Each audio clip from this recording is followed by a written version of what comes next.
Look at me, I'm Peter Pan. I'm a little boy forever.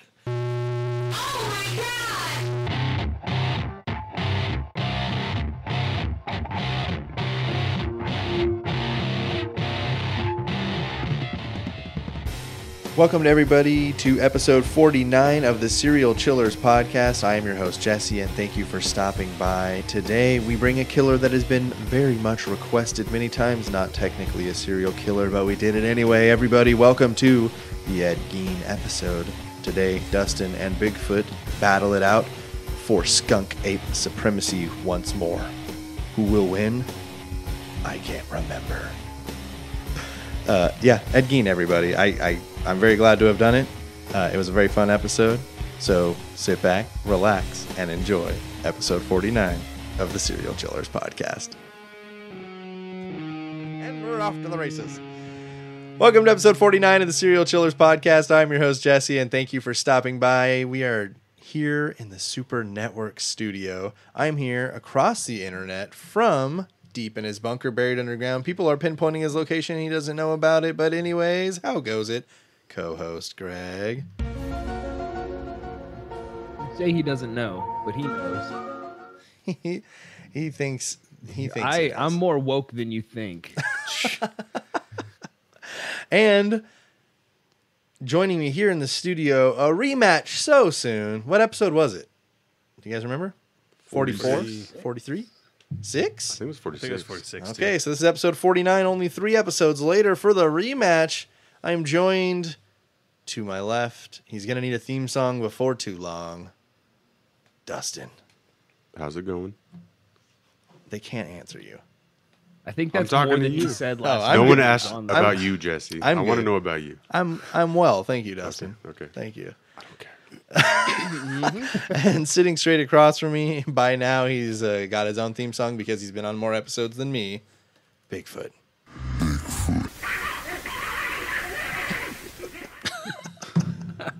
Welcome back. Little samurai I'm never chatter. gonna not laugh when you play that. How dare you? That's very serious, man. That is how my brethren speak. So check your privilege, Greg. We're here to duke it out for the rematch from the last time these two met. The problem is, it matters so little to me, I cannot remember who won. Dustin lost his. I just edited it, so I know. Dustin lost his undefeated streak in a come from behind victory. Oh, okay. So back Casey Who has the came belt. from behind? I wouldn't say it was a loss if I came from behind. No, you lost. Casey came from behind. Exactly. So what happened to you then? I was the one that won that night. All right, we'll see how many cuts happen in the intro. No, so we're here for a rematch. It's good to have you guys. This is a good crew. We were discussing right before we got on. Greg told me that usually he puts about 10 to 12 minutes on the cutting room floor because of, sometimes we stumble, sometimes we say some things we don't mean.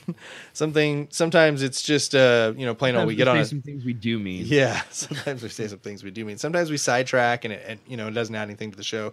So like I said, Greg usually says 10 to 12 minutes come out of a normal show. Greg, the last time the 4 of us were all together, how many minutes were edited from the show?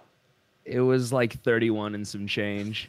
And I mean, to be fair, some of it was like the thinking noises. You'd ask a question and then they'd be like, These guys really think about it. But most of it was too hot for radio. That's why we podcast and we still have to cut it out. Well, this shit's so pure and uncut that it's not even available through Patreon. This is You've the gotta private send me stash. money directly, and I'll send you a copy. It's the private stash. Well, Casey, welcome to your 63rd episode. Dustin, Thank you. you're here for redemption. Let's see what you can do. You guys know how the show works. Let me explain it for anybody that doesn't. Each week, I sit down with old friends, new friends, good friends, and bad friends to tell the story of an infamous serial killer. Throughout the show, you guys can chime in on my story, and if you brought a story of your own that is true crime, dark, creepy, unsolved, or otherwise mysterious, please feel free to share it. Lastly, if you have questions about questions, make sure to ask questions about the questions, because I kind of answer questions about questions if you never asked questions. Are there any questions? No, but I brought a story. Greg brought a story. Then welcome to and let's play the Serial Chillers podcast. Hell yes. Greg, are you going to talk about aliens again? No, this one's not a conspiracy. Is it about Jesus? No, I said it's not a conspiracy. Today's killer, not technically serial, Ed Gein. Oh, that's my boy. 1902. Question number 1. In what year is Ed Gein born? I shouldn't have said that. Yeah, your answer's stuck now, pal. You're locked in. Gosh, Hey, how much plagiarism do you think it would be if we got a Regis Philbin clip going? Final answer? Not at all. We can do that for sure. Excellent. You can steal his answer. If he I'm not going to steal his answer. All right.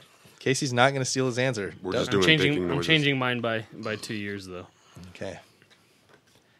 Casey's going with 1908. Dustin with 1902. Ed Gein is born August 27th, 1902. That's all I know. He's like, that's I it. feel That's like- all I got. All right. So Dustin with that takes a 250 to 0 lead. Casey, why didn't you want to copy him? He sounded so confident. I Didn't know, he? he did. And I knew it was in like in between 1900 and 1910. I was like, going to go with 1906. And he said 2, and I was like, I'm going to change mine by 2 years. All right. The logic was there. Unfortunately, it did not land you any I don't points. think that was logic, but it works. So he is born to Edward Theodore Gein and he's Edward Theodore Gein. He was born to Augusta and George Gein in La Crosse, Wisconsin. From a very young age, he had a growth on his left eyelid. Some people said it was just like a mole or like a sty. Yeah, but that's the thing is it's for the most part it's never mentioned as a sty, and it's mentioned as a mole many times. Like it wasn't something under his eye; it was something on his eyelid that like weighed it down. I was going to say, in his pictures, he has that one that's kind of like drooping a little Yeah, bit. it does look very sty-like, but it's very odd to not see it mentioned ever as a sty. Let's move on from there. He had a lazy eye, they called it, a drooping eye. He is the younger of 2 sons. The firstborn, Henry, was 5 years older. George Gein was an abusive alcoholic who worked periodically as a carpenter, a tanner, and a farmer. Augusta, his mother, was fanatically religious. She was very devout, and she was very serious about spreading the word. I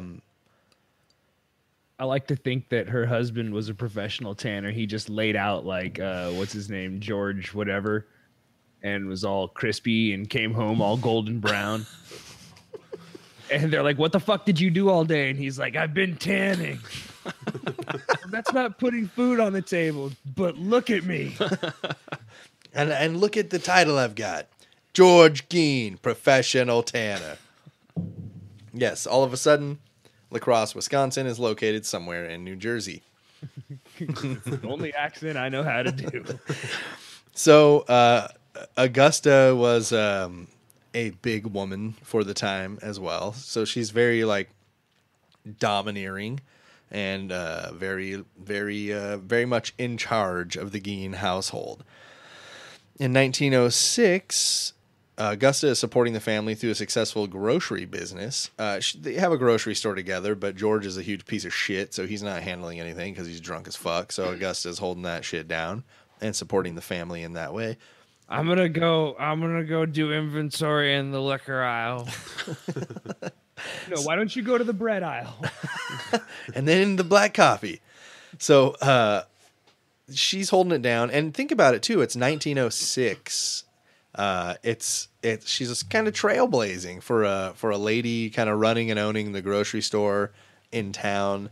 It's kind of a little bit ahead of her time. So in a way, Augusta was doing some things. But she despised her husband, George, felt he was worthless, and gave him no part in raising the 2 boys. He was pretty much like a roommate that was allowed to live in the house while she raised her 2 sons. 1913, Ed is now 7. He witnesses his parents slaughter a hog in the shed behind a family store. Now, before I ask you this question number 2, this may or may not be true. I couldn't find a whole lot of backing it up, but I had to put it in here. Question number 2, what did Ed do upon seeing this? He cried for weeks because he had befriended the pig. It made him numb to everything. He ejaculated for the first time, or he asked to help for the next one. Did he cry a lot, make him numb, ejaculated for the first time, or ask to help next time? Casey says, cried.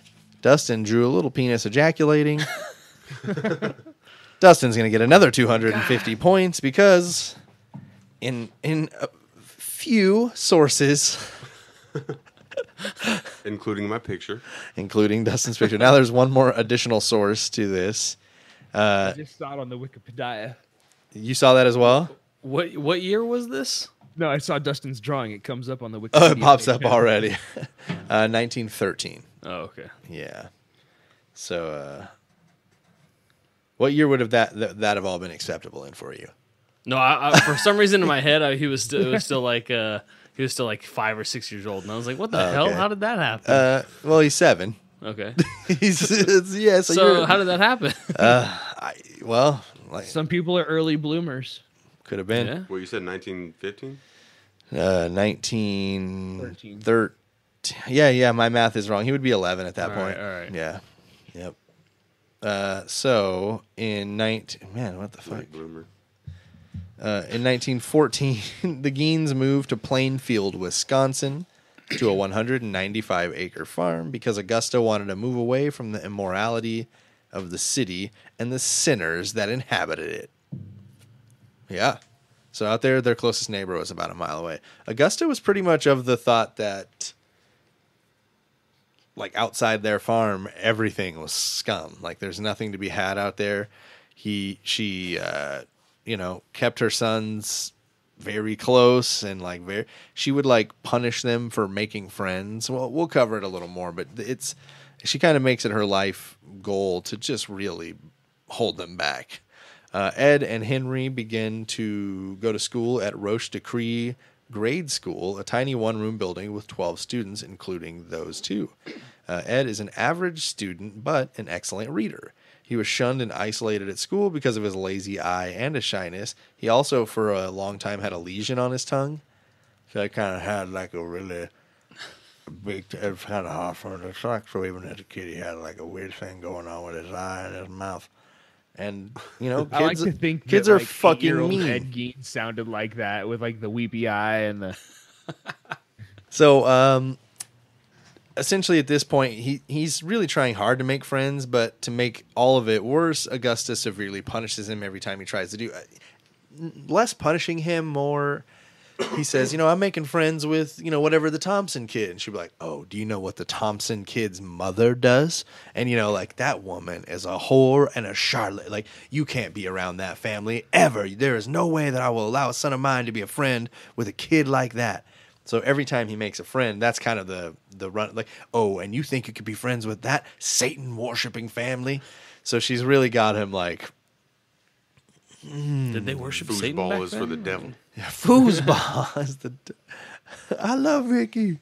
I touch her boobies. That's actually a pretty good text to world connection there, Dustin.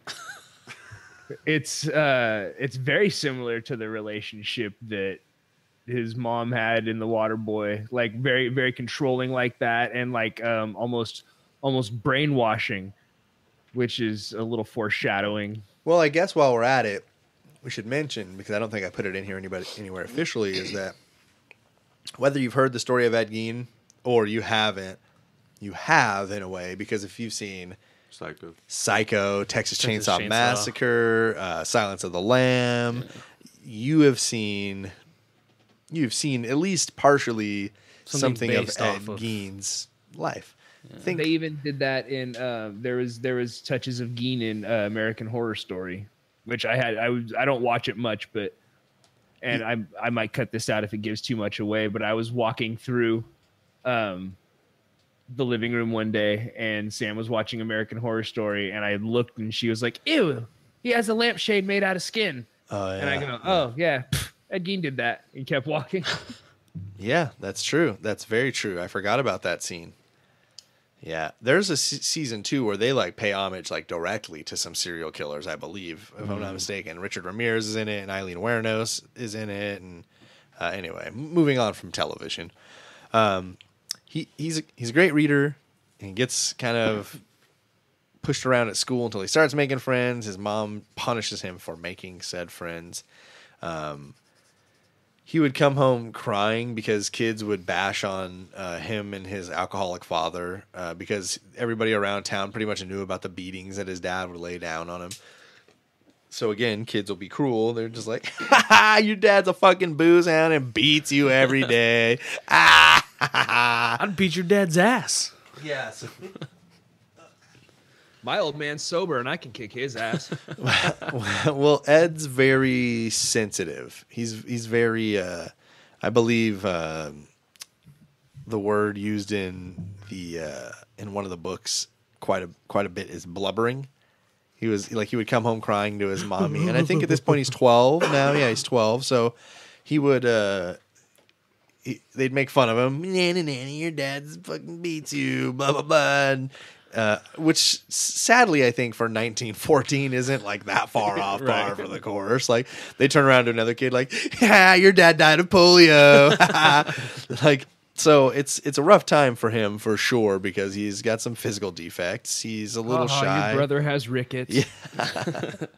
Yeah. So his mom would beat him. His dad would beat him. It said that his dad beat him repeatedly in the head until his ears started ringing. So head injury? Yeah, I'm just saying that's a good dad. That's like discipline right there. Until whose ears started ringing? Oh, so at the age of 16 in 1918, Ed was caught by his mother masturbating in the bathtub. She grabbed Ed by his genitals and told him that this is the curse of man. The genitals or jacking off in the bathtub? I think the genitals, like the penis. He was just trying to bathe with his kids. He was just gonna Besides, hang out with them in the water for a little bit and be like, "Oh, what's this?" What kind of savage jerks off in the tub? Then it's gonna float around in there. That's what Casey said. It's like playing Minesweeper. So the thing too about Ed and Augusta and Henry and George's home is that there is no indoor plumbing. So they're bringing that water in from outside, and it's probably boiled first and make it a little warm and pour it in there. It's a very gross place to be. So when Greg says he's a savage doing it in the tub, you're not that far off. He's there. Well, she was only mad because she was gonna have to clean it up. That was the curse of man. Is that it's film around the whole tub? Oh God! No matter how hard I scrub, there's still a little residue. So just a note to all mothers out there, as a son, if you happen to catch your son masturbating, maybe don't grab him by the genitals and tell him that this is the curse of man. Subtlety is really the key, I think. 14-year-old Ed Gein graduated the 8th grade and then dropped out of school. He continued to be an avid reader, though. So this is kind of Ed's thing, is he's not very school learned, but he is quite eloquent for, what he was. He read a lot of books. The vocabulary grew strong. Augusta made both of her sons promise to always remain virgins. She told them that sex is only good to procreate, and at no point should it be enjoyed. She definitely did not read the Bible then. Well, I'm just saying the first commandment that God gave was be fruitful and multiply. Yeah. So. Well, she just doesn't think you should enjoy that multiplication. Gotcha. Everybody interprets it differently from what I understand. Yeah, but fruits are delicious. That's true. Not all, man. Pears taste like sand. What they're saying is get the honeys. Get the honeys. Yes, that's it. Thanks, God. So skipping ahead to 1937, George, Ed's father, becomes a helpless invalid through his years of alcohol abuse. He becomes completely dependent on his family that both feared and hated him. So that's kind of like, I mean, essentially that's the end of George's life because he's just... Remember, how do you fear an invalid at that point? Like, well, I think the fear, if you like, you know, because Ed at this point is 35 years old. Yeah. If you have feared him every single day of your life, even though he's like, you know, deep down in your heart, like that's not how Ed's not logical, thinking like deep down in my heart, I know, what does this guy get to fucking do to me? Right. He's still around and like he's getting like, I think to Ed he can snap to it any second and fucking bend him over like he used to and start whapping him around till his ears ring. Whose ears? I don't know. Stupid Ed. So That lazy eye, so he'll never see it coming. So on the farm, George is no help. He drinks most of the days away. He's now pretty useless and just kind of is there.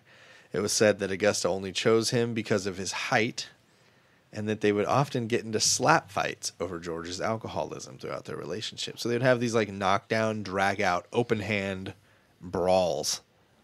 Like so in Russia. it sounds like when she chose George, she was like surveying a room full of men, and then she she picked him out and was like, that one will make good breeding stock. You, Pretty much. it's so romantic. So they have these knockdown, drag out, slap fights. Question number 3: what would Augusta do after these slap fights? Would she A, call the police, B, pray for his death, C, pray for a better life, or D, dump all of his booze?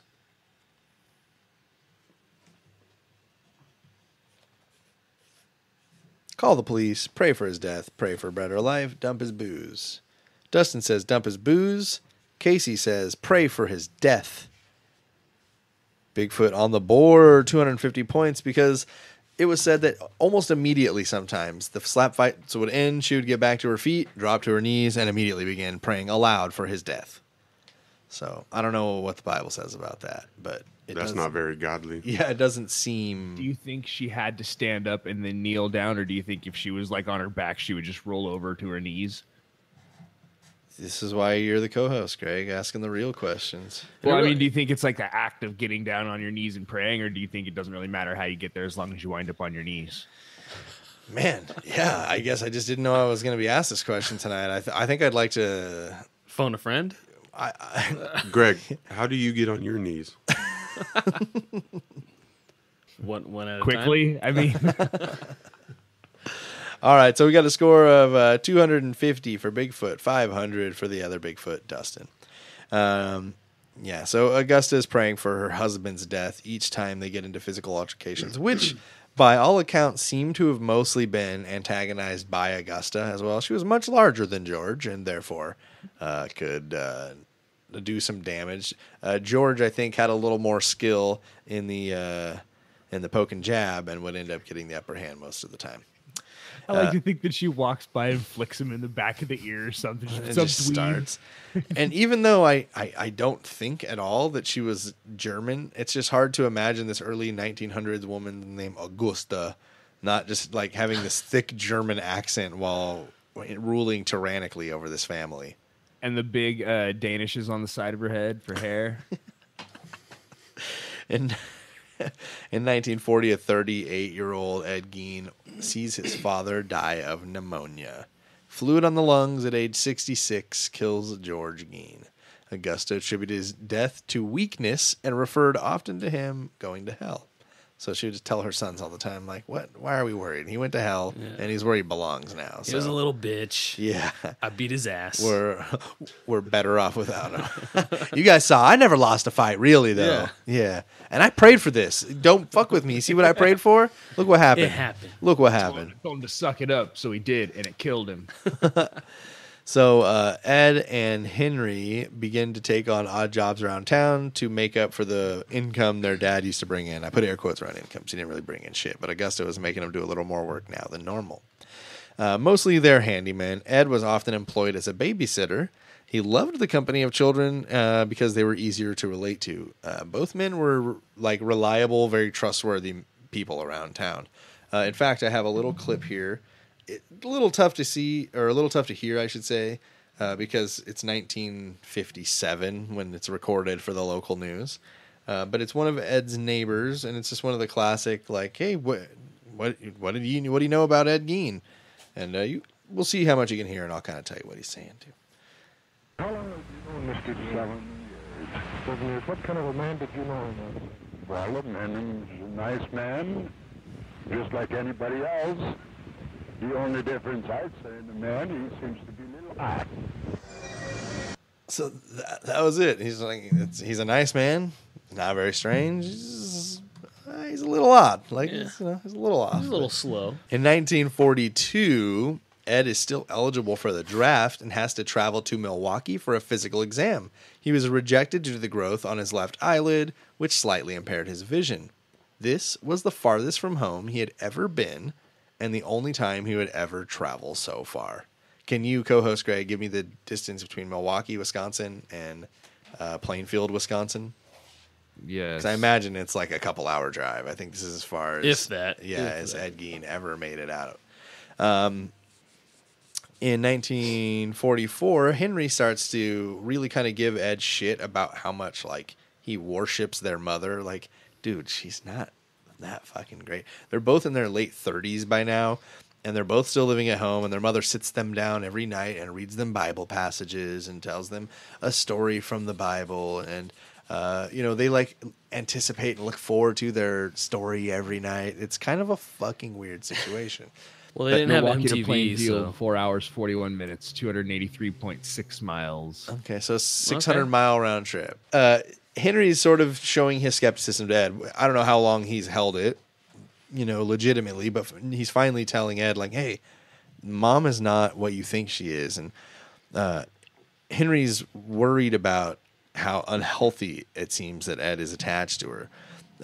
The criticism really shocks Ed and kind of fucking horrifies him because he thought that Henry felt the same exact way he did. So it's like the first time in his life that he's being told, like, hey, you don't have to, like, follow her, every word. So kind of a big deal to Ed at this point. Mom's kind of a bitch. Friday the 13th. That's another one. Yep. Oh, yeah. Yep. That just came to me. Yep. Very good. May 16th, 1944, Henry, Ed's brother, dies of a sudden death under mysterious circumstances at the age of 43. He and Ed are fighting a runaway fire in the marshland near their home, and Ed reported that he had been unable to locate Henry's body, but when the police arrived, led them right to Henry's body. The apparent cause of death was not consistent with injuries from fire. Henry's body had not been touched by the fire, and his head was badly bruised. Question number 4. What happened after this? A. Ed is arrested in suspicion of killing George. B. It was clearly an accident. C. The county coroner listed the cause of death as asphyxiation. Or D. Ed was heavily questioned, but never arrested. Was he arrested in the suspicion? Clearly an accident. Coroner said death was asphyxiation from the fire. D. Heavily questioned, never arrested. Got you guys a lot of multiple choice tonight. I like that it was the Cain and Abel, though. Just bashed him over the head with a rock. All those Bible stories. Dustin says B. It was clearly an accident. Case says C. County coroner listed death as... No. That's D. There's 2 D's. Oh, shit. Dustin says Ed was heavily questioned but never arrested. Casey says C. County coroner listed the death as asphyxiation. May 18th, 1944, the next day. 2 days later, sorry. County coroner listed Henry's death cause as asphyxiation. Casey scores another 250 points to tie this bad boy up. The police dismissed the notion of foul play because they did not believe Ed was capable of killing someone. So they rolled up on our town's cowboy, and they didn't think, well, this guy wouldn't kill anybody, and then they took it, and the coroner said asphyxiation, and that was it. So the dude's head is bashed in, but they're like, oh, he died from choking. He just hit his head really hard on a rock when he fell back. Yeah. But it's not what killed him. About 5 times. I mean, It's the asphyxiation. Ed, you jade your peas when you saw a hog getting killed, but you couldn't. Nah, there's no way that would. Jade your peas. I was going to say I've never heard that term ever, and I do enjoy it. May 18th, 1944. Again, the county coroner lists Henry's cause of death as asphyxiation. The police dismiss the notion of foul play. They don't believe Ed's capable of killing anybody. I think it's just that simple. They rolled up on a dude they know, like he couldn't have done this, and he's never officially connected with it, and he never admitted to doing it either.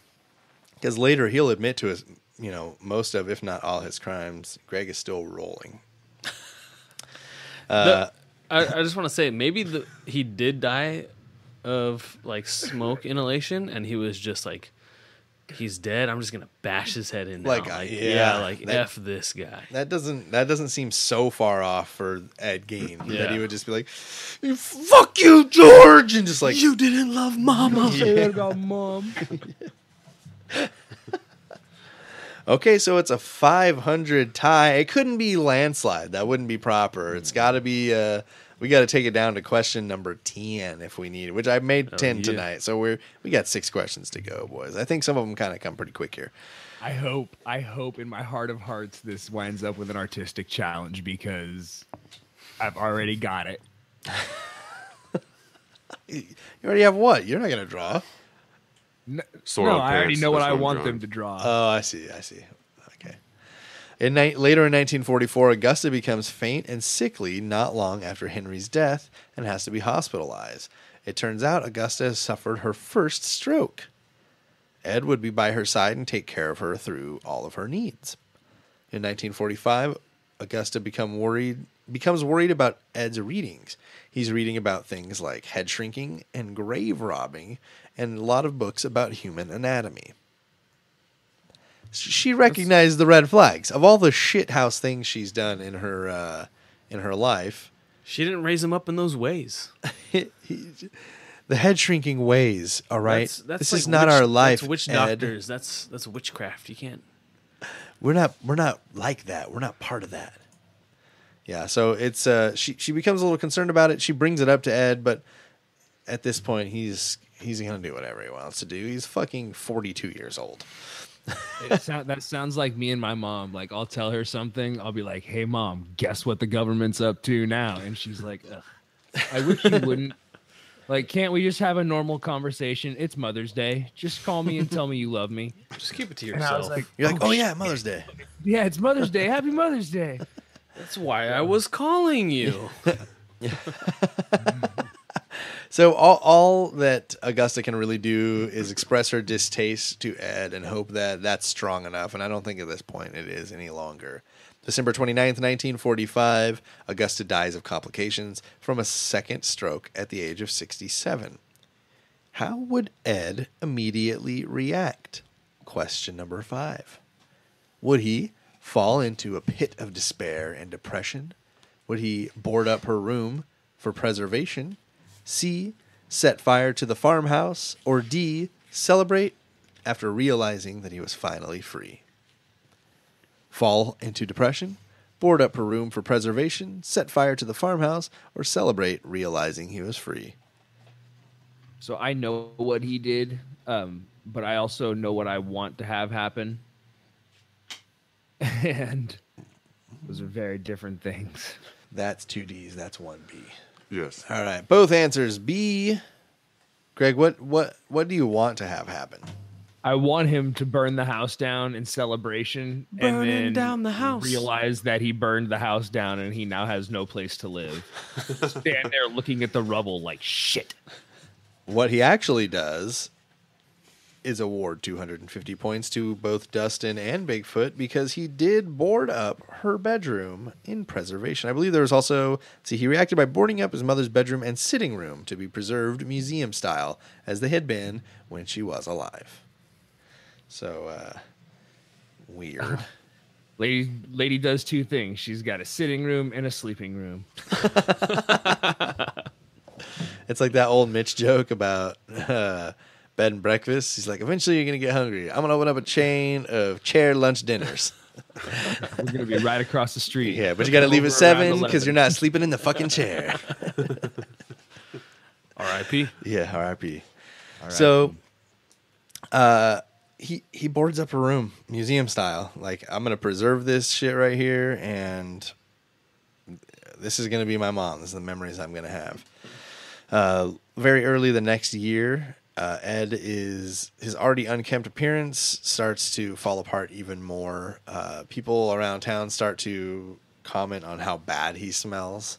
So he's really, he was already kind of a gruff piece of garbage. And now they just like threw some shitty sewage water on that gruff piece of garbage, and he just kind of smells and looks shittier. And he doesn't have a mom telling him what to do anymore. Telling him to wash behind his ears. Yeah, and quit your masturbating. Well, that's why he's not getting in the tub, because his mom walked in on him. But then at least when she was alive, he knew where she was. He could hear her massive footsteps around the house. But now that she's dead, she's everywhere. She's always looking over him, so he can't get alone. So that's why he stays like that. There you go.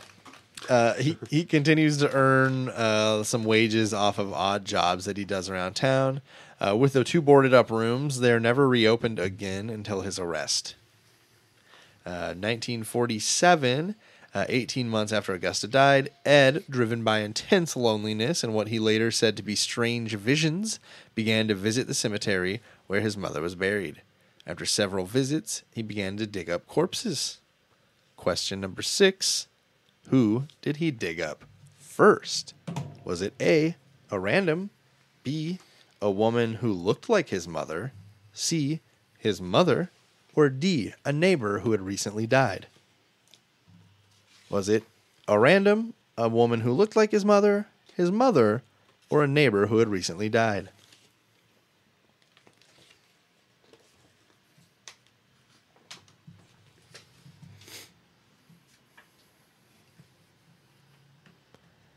Casey says his mother. Dustin says a neighbor who had recently died. Bigfoot's going to take his first lead of the night because he did indeed, for his first grave robbing, dig up the body of his mother. And at some point during this, he decided to leave with her head and twisted it off with his bare hands, took it and shrunk it similar to the ways in the books that his mother had a distaste for just prior to her death. Because somebody that loves their mother would definitely want to desecrate her body by doing exactly what she didn't like. Well, and then you use her head to prop up the books that she didn't like. This is like, it's like Ed Gein is 45 years old now, and finally he's able to go, "Fuck you, Mom! Yeah. Fuck you!" But I don't think it was that to him. I think it was, loves her so yeah, much. exactly. Yeah. I think it was just like, I need a piece of you with me. Yeah. And rips her head off and takes it with him. Yeah, that way I could always piece. look at you. Yeah, gross. So yes, first body is that of his mother. May 1st, 1947, 8-year-old George Weckler disappeared without a trace, leaving no suspects. The only clue found were tire tracks of a Ford similar to that owned by Gein. Gein is never connected to this disappearance, but when we said Ed Gein, you guys both lit up. We know Ed Gein, he's got a lore behind him. Mm-hmm. And can you imagine any unsolved crime around that time not being attributed to this monster, you know? So this 8-year-old goes missing. For the next 4 years, some shit goes down. Ed begins making nocturnal visits to as many as 40 cemeteries, frequently leaving without any offense. But on at least 9 occasions, Ed dug up the coffins of newly buried middle-aged women. He has a type. He had scouted these women out in the obituaries, so he's a committed. He saw these women, got their pictures in the obits, and head over to the cemetery and got whatever he needed. He's getting that for shout. Was he, though? Because it said that he would take what he wanted, then recover the violated graves. Besides masturbation, Ed denies ever having a sexual experience in his life, and stated that he never had sex with any of the cadavers because, they quote, smelled. They smelled too bad. His cravings and compulsions still fall into the category of necrophilia, however. An increasing amount in missing persons in the area began at this time as well, stumping police, including the young girl Georgia mentioned before, and again, adding to his crazy lore. So, we're going to take a little break here, come back with Greg's story. This episode's a little long, and I'm sorry, you guys, but you're in it to win it, right? You know, someone's here to do this shit, and you can't leave now. So, dude, this is the clash of the titans, though, with these two. Yeah, it is. Dustin answering the first question before it was even asked. Casey knowing why he wouldn't fuck the dead bodies. Yeah. Like, it's just, this is good. This is good. This might be the first time that two people felt confident when an episode started and then continued to know things about that killer. So, good to have you guys. So let's take a break right here. We'll come back with the Greg story. Come back or I'll kill you.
Welcome back, everybody, to episode 49 of the Serial Chillers podcast. This looks like it's going to be a long one, but by the time Greg's done editing, we'll see, I guess.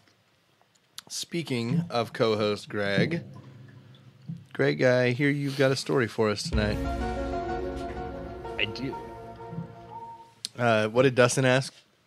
Greg, is it a alien story? No, it's not a conspiracy at all. Oh, Jesus. Oh yeah, nope, Jesus. still not a conspiracy. It's this is 100% fact. This happened. These are true events. The following tale that I'm about to tell you is real. Have these like reports come out? You can read these. I'm sure redacted as shit. Oh, but redacted all to hell. Yeah. But they're there. Yeah, absolutely. Okay. It's so the title of my essay is Project MKUltra. Today I'm going to tell you about Project MKUltra. There was this man named George White, and he was like a pile of shit with glasses. No, so Project MKUltra, basically the only surviving evidence of what was officially, and I say officially very sarcastically, realistically it's still ongoing, but they were found in 1975, roughly 2 years after the documents were ordered destroyed. I just makes me wonder why the government would spend 1947 to 1973 with a research project and then just destroy all the evidence when somebody found out about it. That's really weird. Oh, I have here on the internet, it's because of redacted. Yeah, no, go ahead. Honestly, the reason I think they destroyed everything is that they had like USB technology back then, and they just put everything on jump drives, and they're like, yeah, go ahead, fuck it, burn all the files. We don't need them. How far ahead did you, because I know we covered this and we've covered aliens and shit. How far ahead is technology normally, like military prior to civilian use? Like 10 to 15 years, easy. So we're talking about more like 40 years, though. Well, 1975, 10, 15 years put him at 19... Oh, okay, I see. 75. Because I'm thinking early in the... 73 is when they torched everything. 75 was when this was found. I see. So, sorry to sidetrack you. No, you're good. If you have questions about questions, make sure to ask questions because I cannot answer questions unless you ask questions. Are there any questions? Pretty good. Yeah, no. Sorry, not anymore. Cool. Actually, it was the files were all like stacked in with a bunch of like financial files, and somebody was in the closet moving stuff around and found this thing, and they're like, "Hey, what's Project MKUltra?" And they were like, "I don't know. Open it and find out." And they kind of uncovered a whole bunch of this stuff.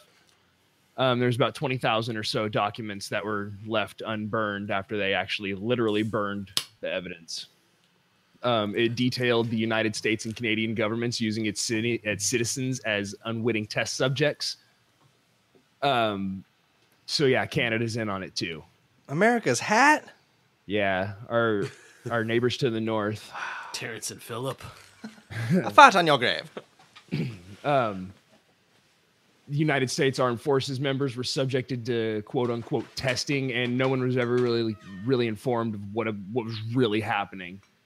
The effects of the testing and the super secretive operations of the CIA have had pretty devastating consequences over the years.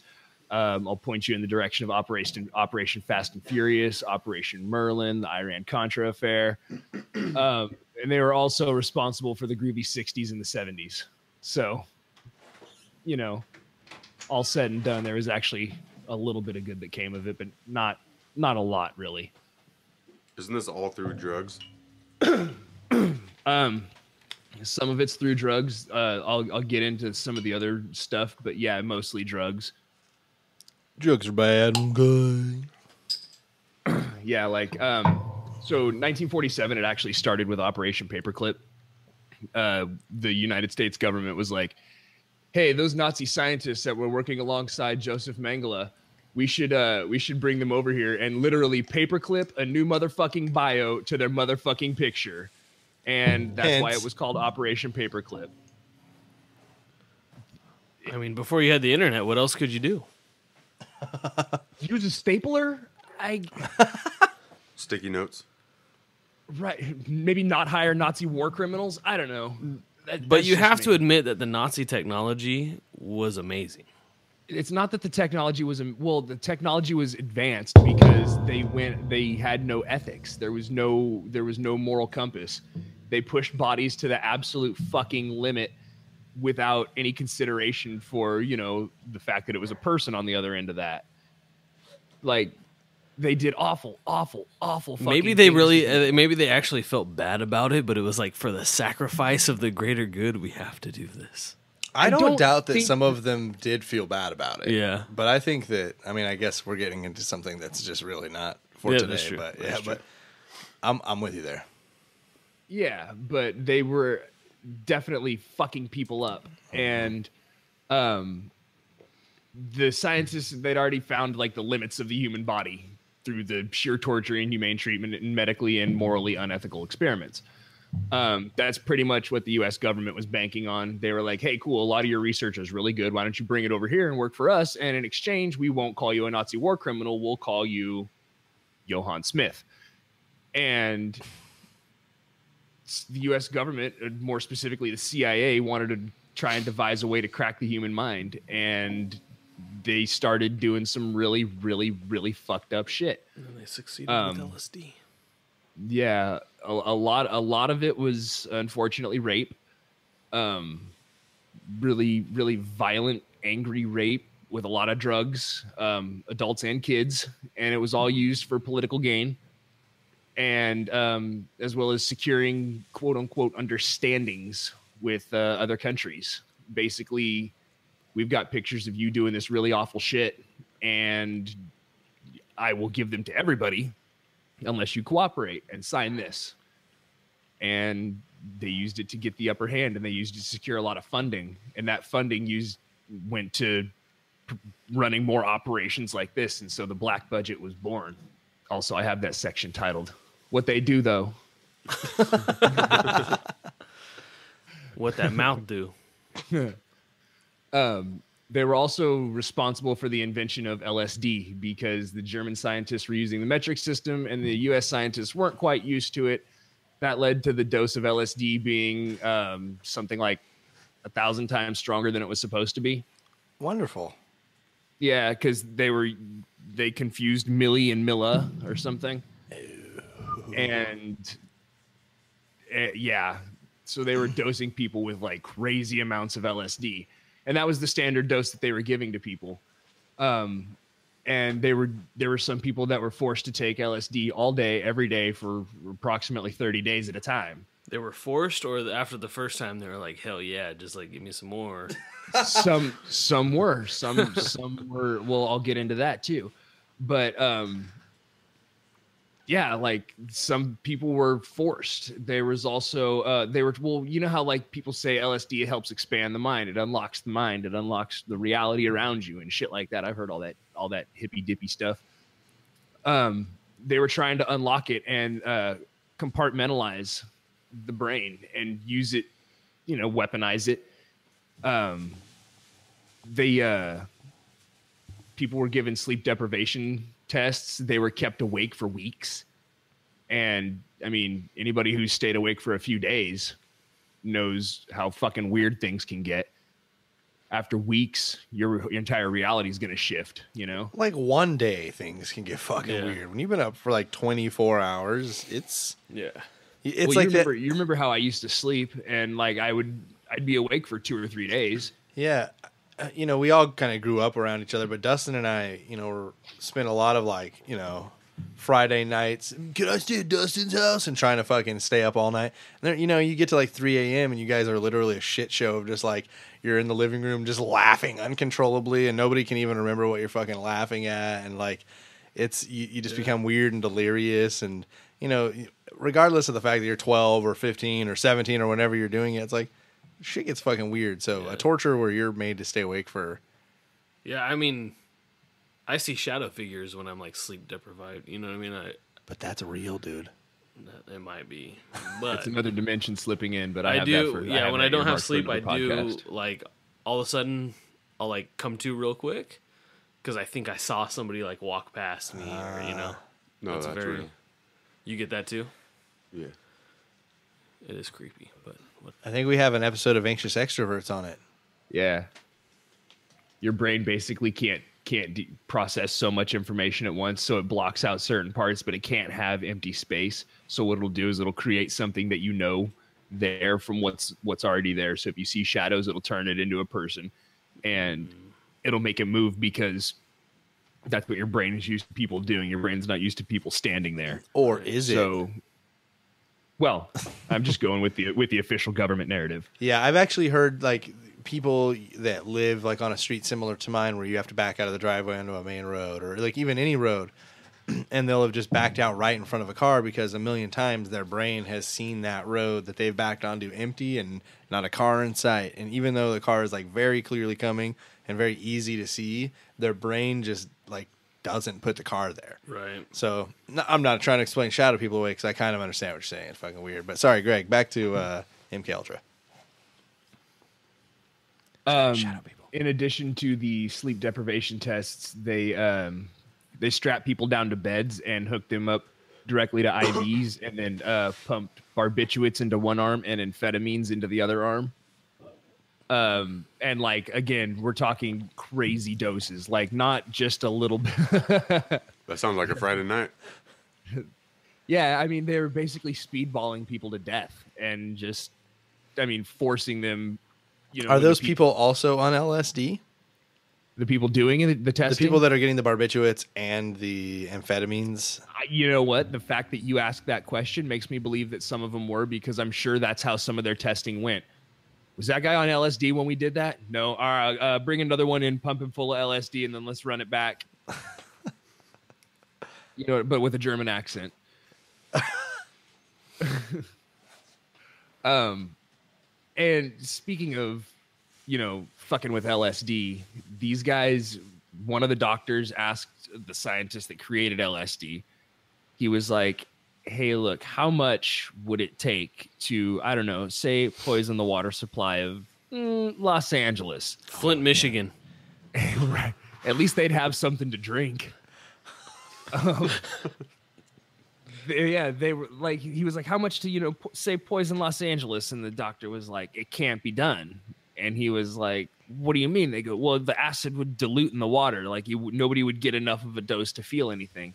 And he goes, so how potent would it have to be? And how much would we need if we needed to neutralize a city like Los Angeles? I mean, use it on a city like Los Angeles. Theoretically.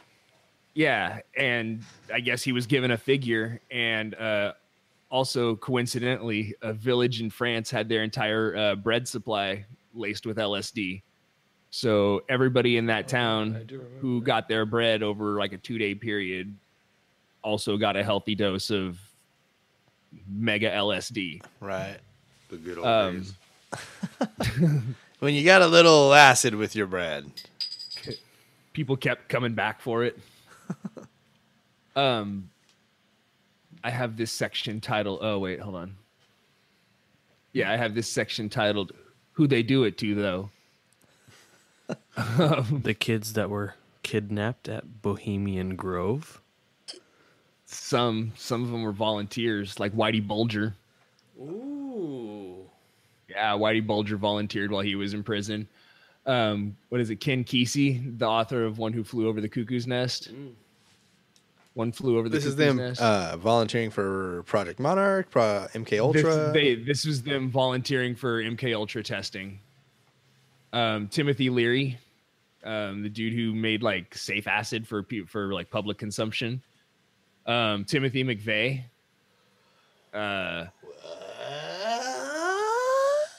Yeah. It's rumored Hunter S. Thompson, but I can't speak to the accuracy. All of a sudden, the people who are trying to brainwash him are brainwashed, and they're in the back of a Cadillac with him driving down a highway in Nevada, swinging a fly swatter at bats. See, and that's what makes me think. Like, I don't think Hunter S. Thompson would ever let anybody get that much control over his life.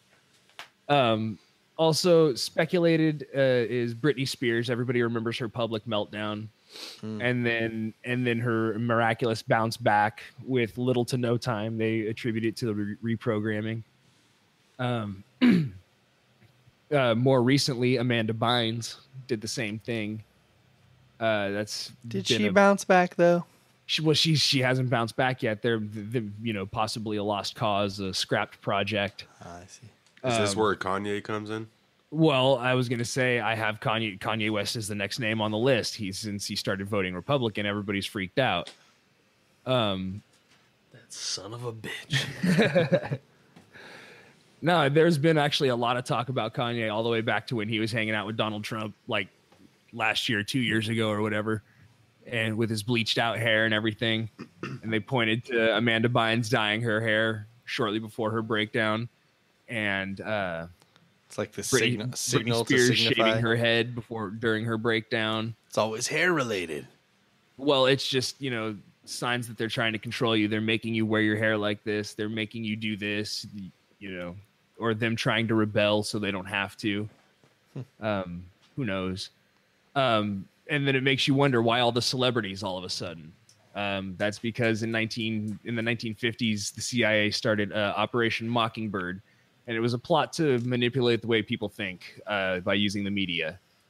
And I'm going to get a little off in the weeds here, but if you don't think it's a real thing, just kind of watch the news lately. Like, see how it's all bad and it sells the idea of war. That's because war is profitable, and who makes the decisions on that? The rich and powerful people. They control the money. Dick Cheney, as the CEO of a defense contractor, like what was it, Halliburton or DuPont, he left that hella-paid gig to be vice president, which gets paid shit all compared to that. And then 9/11 happened, and then there was a war on Afghanistan, and then profit for the defense contractors. So, yeah. Think about. I told you I was more woke than. So buy a lot of defense company stock. Buy stock in Halliburton. Buy stock in DuPont. Buy stock in Lockheed Martin. Keep funding these fucking assholes. Do it. I dare you. As long as I make money off of it, I'm down. That's it. That's the end of my freaking report. Yeah, that's A+. Hey, Greg, Good job, Russ. that MKUltra reminds me a lot of some shit that the Chinese did. Have you ever seen Philosophy of a Knife? I haven't. Watch it. Is it about the Tuskegee experiments? Because it's really similar. The what? Or not the Tuskegee experiments. What is it? The Japanese had 742. M4. Was that M47? Maybe. I can't remember. Yeah, whatever.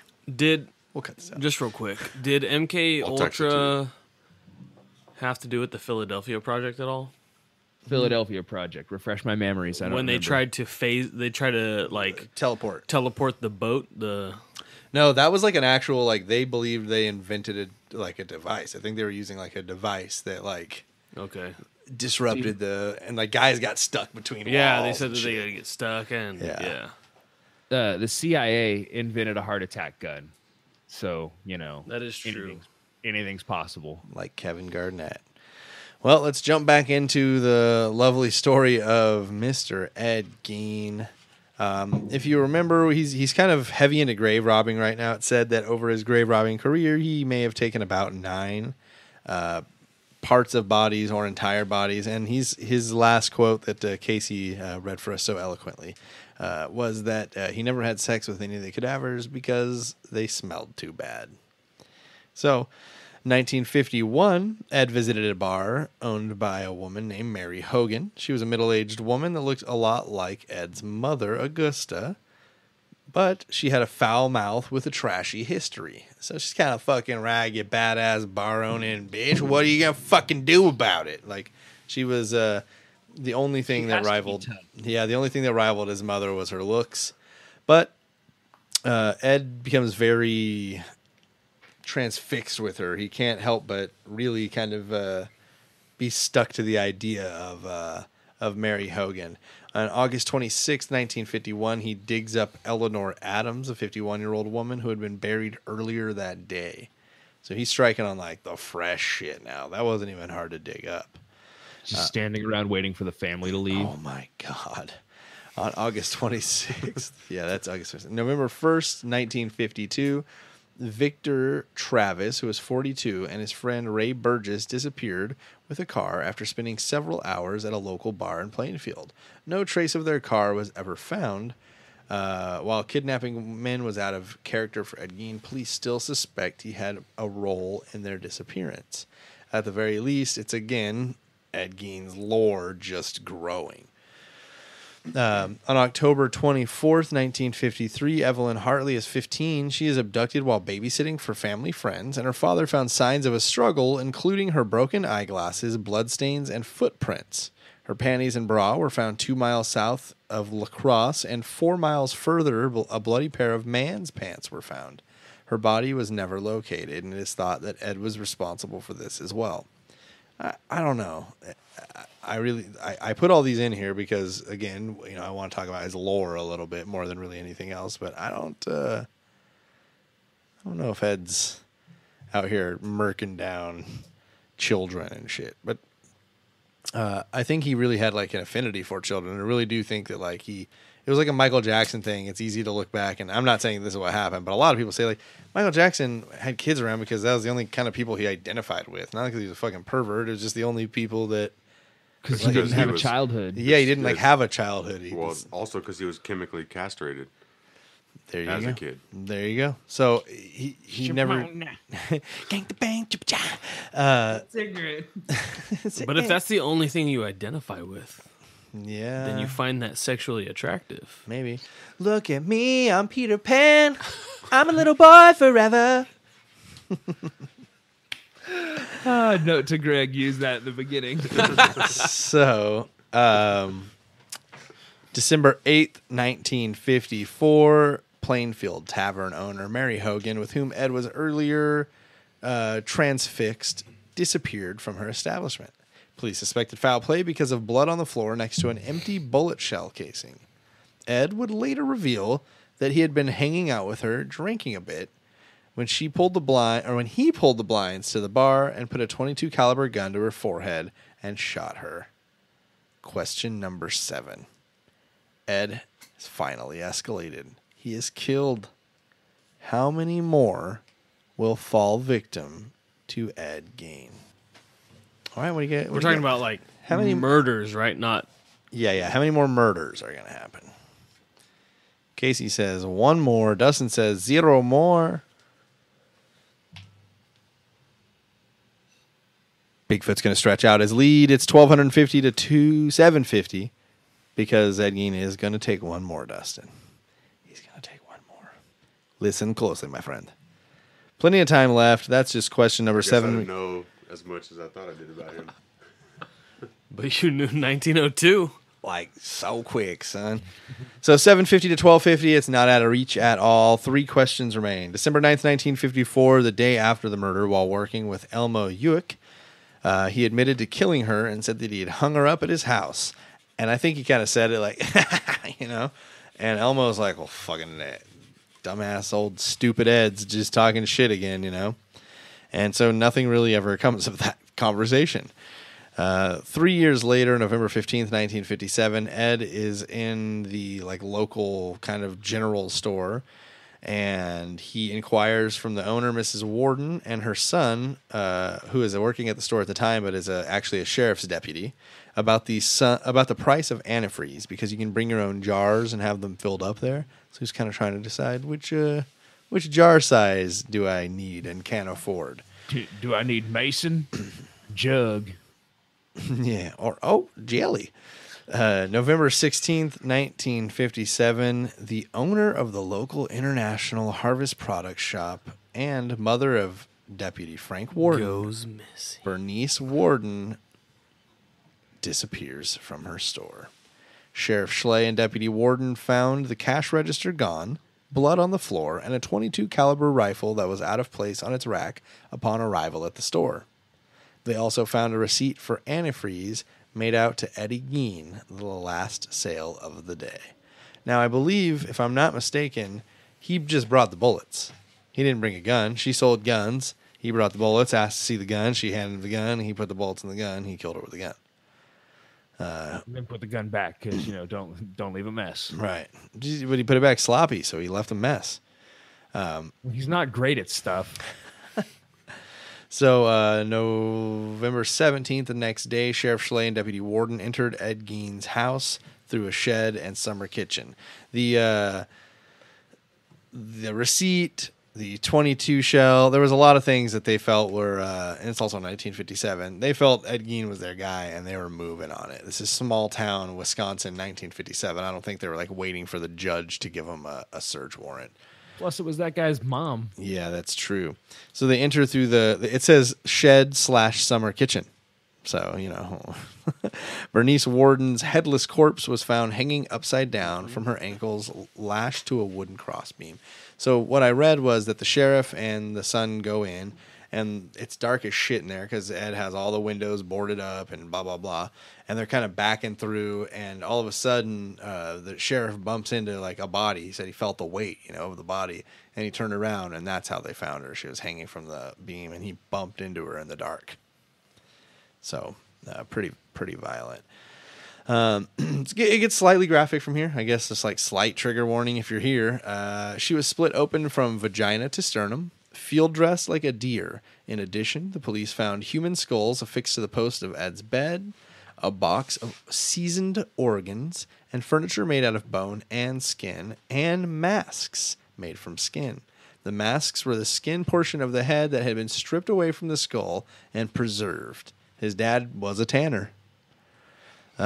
He was also found, there was a belt made of human nipples, an entire suit made of the skin of women, complete with a vest with breasts still attached. Yes.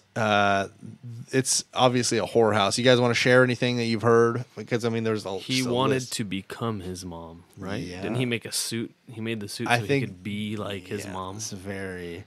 Would you fuck me? I would. Have you heard of anything besides that? Any crazy shit they found at his house? Like, a skull bowl. Yeah, the tops of skulls as bowls, right? I'm looking at the pictures of that right now. Yeah. I think there was literally a box of vaginas. Yeah. And one was spray painted silver because he thought the spray paint would preserve it.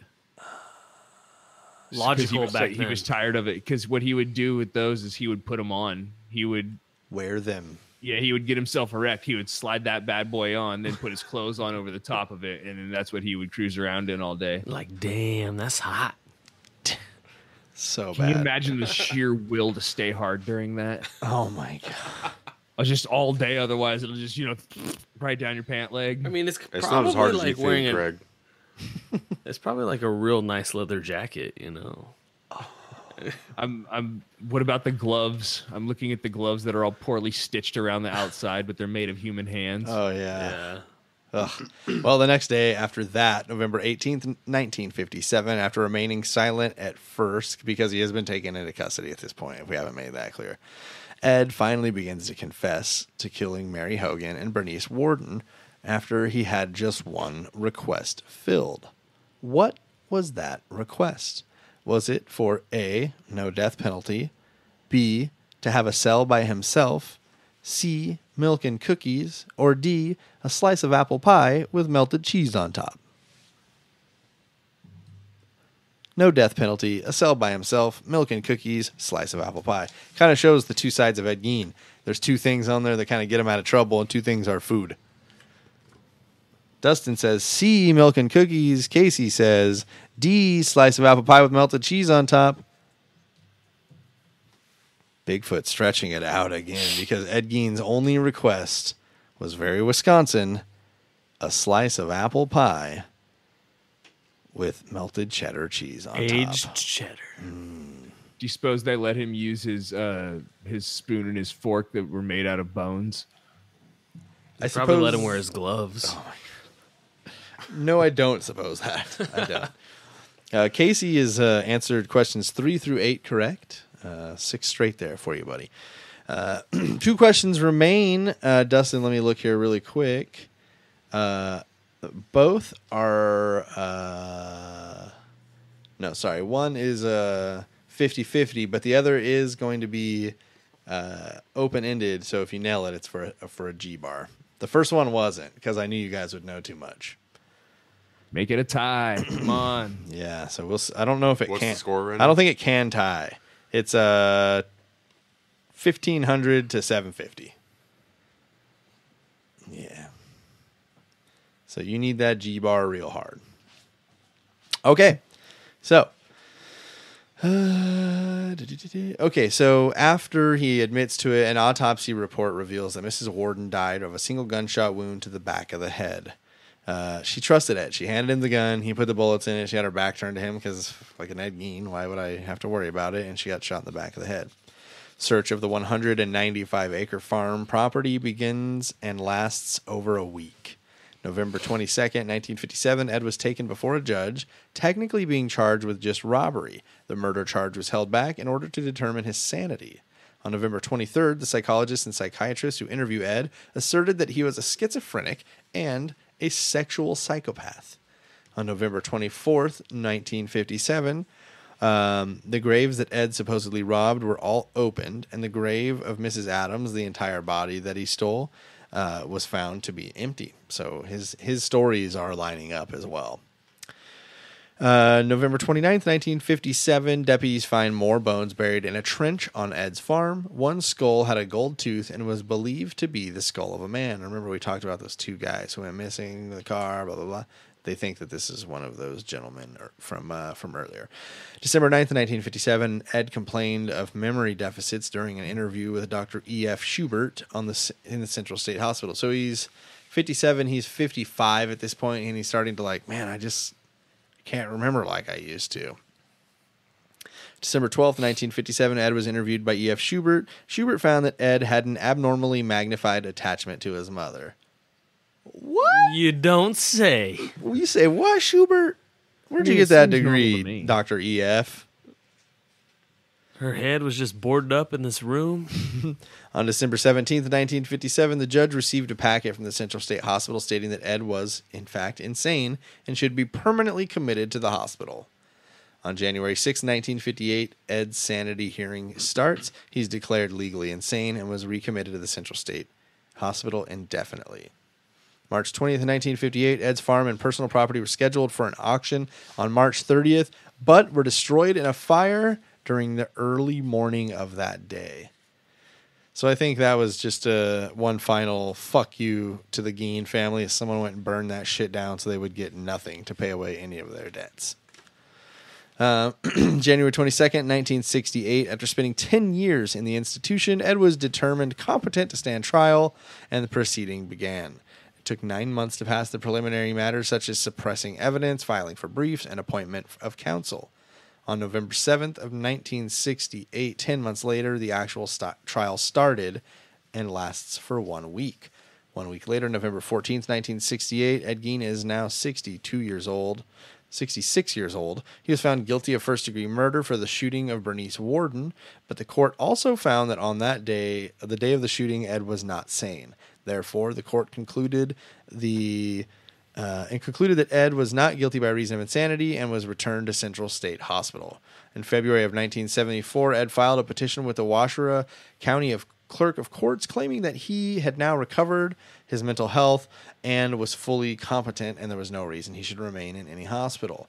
Question number 9, did they let him out at 68 years old? Just a simple yes or no. 68, did they give him a sorry, you know what, he's not 68, he's 72 years old. Yeah, I was gonna say I think he's 72 there, but couple no's. That's correct. That is correct. All right, so we've got yeah, I got you. No. All right, you saw the top? Yeah. What was the top? Don't look, bro. It might be the final question. Okay, so we got 1,000 to 2,000. Dustin, you're gonna need to nail the final question. And then it's tied. And it's tied, and it'll open up an artistic challenge. So when we get there, you need Casey to miss it, you need to nail it, and Greg's dream comes true. Or else, you got blown out of the water by 1,000 points today. All right, here we go. June 27th, 1974, judge reviews Ed's petition and orders a re-examination. So they're going to look at it. The judge rejected Ed's petition, and he was returned to the hospital. In 1978, 76-year-old Ed was moved to Mendota Mental Institution in Madison. July 26th, 1984, at 82 years old, Ed was senile, and after a long bout with cancer, he died of respiratory failure in the geriatric ward at Mendota. He was considered by many at the hospital to be a model patient, mild-mannered, and always helpful. July 27th, 1984, at 6 a.m., Ed was laid to rest next to his mother at the Plainfield Cemetery. Question number 10. How many people attended Ed's funeral? wouldn't it be laid to rest next to the rest of his mother? All right, Dustin, you got to get 1,000 here. Dustin says 0. Casey says 3,000 plus. Technically, Dustin's going to get the 250 points and not lose by 1,000, so that's good for you. But 4 people were at Ed's funeral. So the final score is 1,250 Dustin, 2,000 Bigfoot. I was thinking of the people that visited the burned down house afterwards. Which was a lot. Well, another victory. You going to take a victory lap here? No, my brethren were saying, thank you for the opportunity. Yes, absolutely. Well, you guys will have to rematch again. Dustin looks like he's seething, so we'll have to wrap this pretty quick here. One last time before we go, co-host Greg, is there anything you'd like to add? I had too much. Too much. MKUltra was a lot. It was a lot. Well, the thing is, like, when I start getting into shit like that, now I'm not going to sleep again for 2 days. I know. Just put on the foil hat. You'll be all right. That keeps the brain waves in. Dustin, Bigfoot, besides that Instagram that everybody should know about now, but tell them again anyway. BIGGFOOTS Designs. I would like to add, I believe, I could be wrong, but I believe they auctioned off the car and it went to a sideshow. I did hear that. I do believe you are correct. So it was on like tour for a while. You could go check out Ed Gein's car. Man, if one were so inclined. I mean, I would. Dustin? You already know. What do I already know? Hail Satan? Yep. Well, then I guess we can end this very last podcast, and I'll say Hail Gein. Welcome to the shitstorm. You guys hail yourselves. I don't want to infringe on copyright. Yeah, well, we did it, and we're already here, so... thank you guys for listening. Thank you, obviously, Bigfoot and Dustin, for coming out, staying for a goddamn 2-hour episode. By the time you guys listen to it, it'll be 41 minutes long. Thank you guys for coming out. Thank you, co-host Greg, for joining us across the internet. Thank you, Ed Gein, for being Ed Gein. And thank you guys for listening to episode 49 of the Serial Chillers podcast. Birdman.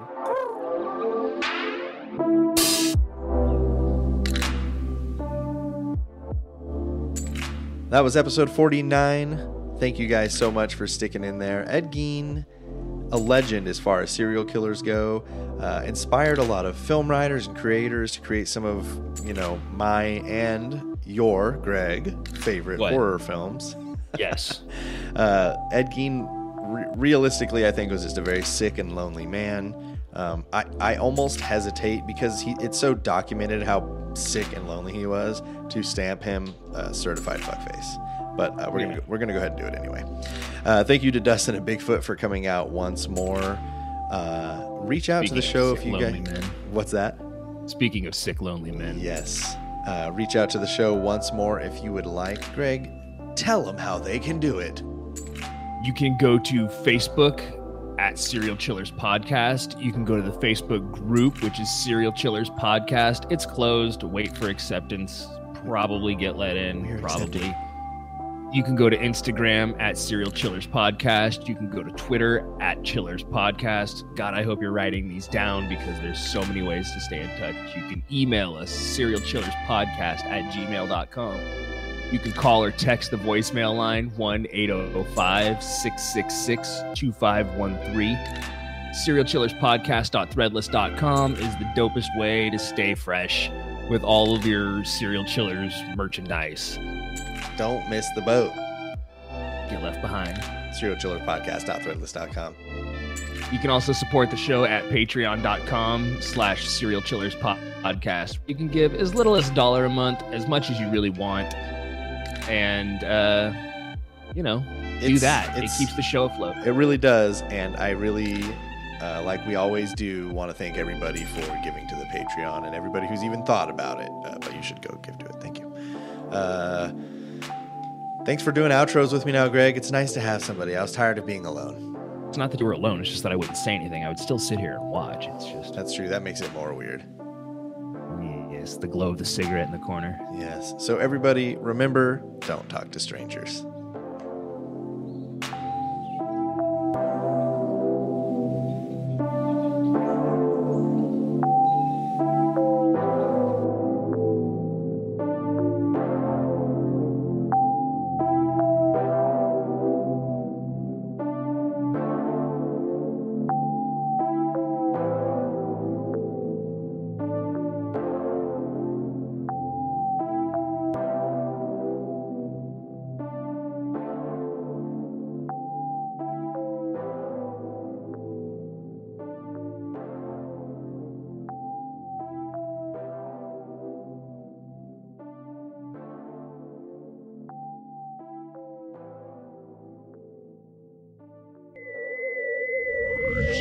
Air